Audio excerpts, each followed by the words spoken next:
It's Divio Morslin here with United Realty Group. I have my lovely wife joining me along on today's topic, our discussion. It's a little bit bittersweet, but nonetheless, it's super exciting. It's super joyful. We've sold our first investment property. We're closing it out. We're starting a new chapter, new investments, new endeavors. And I'm super excited to give you guys a little sneak peek and a rundown to how we accomplished this and how we got to where we are today. All right, so let's get into it. So why did you agree to purchasing the property with me? I didn't initially agree. When we first moved here, there was never no agrees. street lights. It was not very pretty at all, but I knew my husband had a vision, and I knew whatever investment he was going to do, he wouldn't put our family in a financial risk. So I knew whatever he chose to do, it would benefit us, and it ended up being the best purchase we've ever done.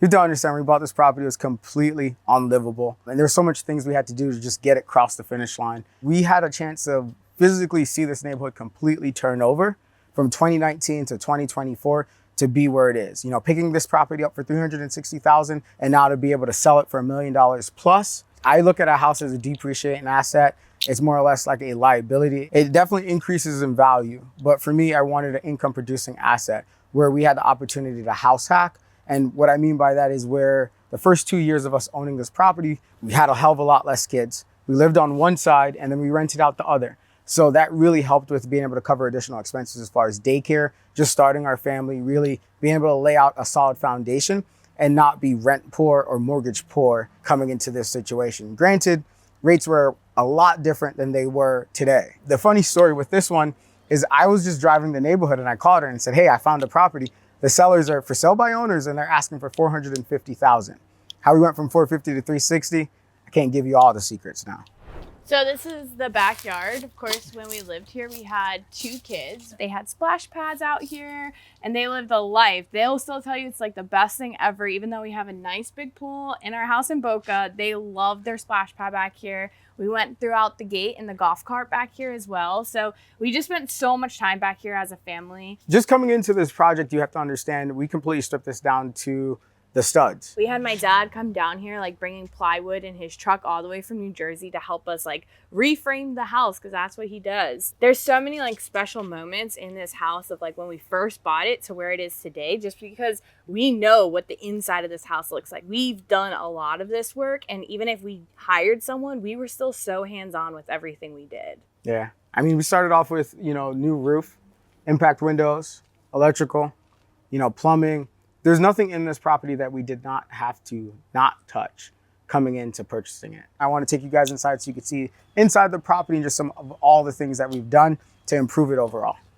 Now that we're inside the property, when we first saw this property, when we first bought it, the layout was completely different. So there was actually like a wall in between the window, and how it was laid out didn't make any sense. So when we say we completely gutted everything in here, we truly did. When we bought this house, the kitchen, of course, was like non-existent.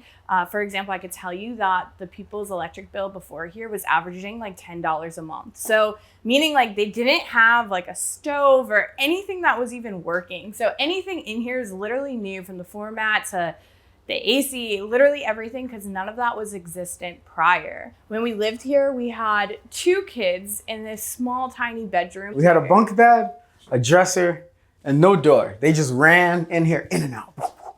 And they'd do laps in this living room. They had no space. It was just 2 circles.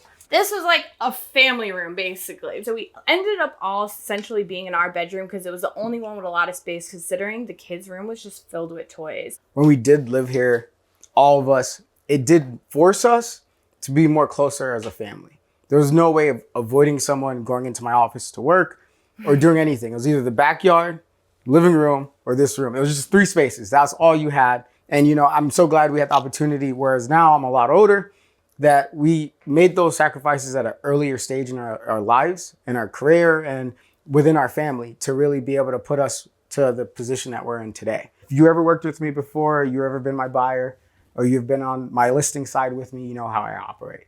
$450 asking price, we came in, we closed it up at $360,000 in 2019.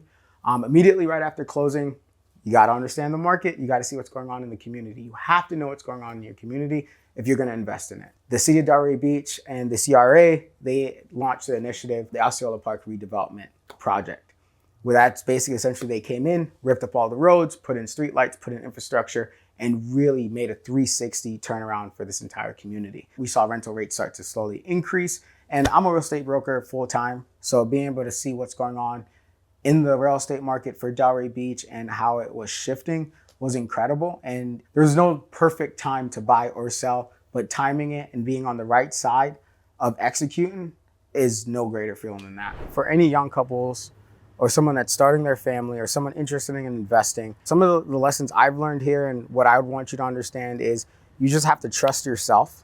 There's gonna be a lot of people out there that are gonna doubt you. It's gonna seem like it's impossible, but anything that you set your mind to is not gonna ever be impossible. Hone your numbers, understand your numbers, and execute. You have to be comfortable with making sacrifices to allow yourself to grow to the next level. And I'm not saying what we did is the perfect blueprint for everyone, but we definitely executed and we knew at the end of the day what we were looking to do. Peace out. Deuces, baby. One love. I got to pour up for my homies out here. As we get ready to close this chapter up, definitely keep tuning in, like, subscribe, continue to follow us. And I'm super excited to show you guys our next project.